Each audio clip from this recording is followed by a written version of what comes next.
gipaklaro ni Police Regional Office 12 Regional Director Police Brigadier General Arnold Ardiende nga sa karon ginagmay na lang ang mga smuggled cigarettes nga gipalusot dinhi sa Rion 12 gumikan sa ilang padayon nga operasyon aron mapaubos ang pagkaylap sa mga smuggled nga mga sigarilyo sa Rion. Matod pa ni Police Brigadier General Arnold Ardiende kini usa sa modus karon sa mga smugglers nga ginagmay na lang ang ilang ipasulod nga mga sigarilyo tungod sa milabayng operasyon sa kapulisan nga dinagko nga kantidad sa smuggled cigarettes. Ang ilang makumpiska sa karon gipasalig sa mao nga labaw nga padayon og masugot nga operasyon karon ang ilang ipatuman alang sa kampanya Batok Smuggling.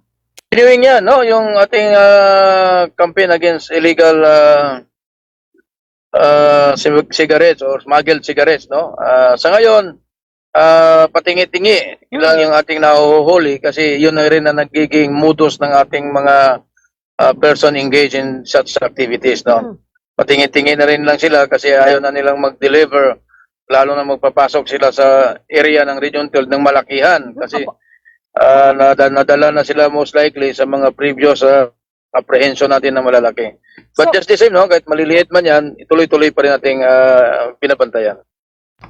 Ang pamahayag ni Police Brigadier Arnold Ardiende, ang Regional Director sa Police Regional Office 12. For the most trusted source of news and information, visit our website at www.bomboradio.com. Follow us on Bombo Radio mobile app, Facebook, YouTube, TikTok, and X, formerly Twitter.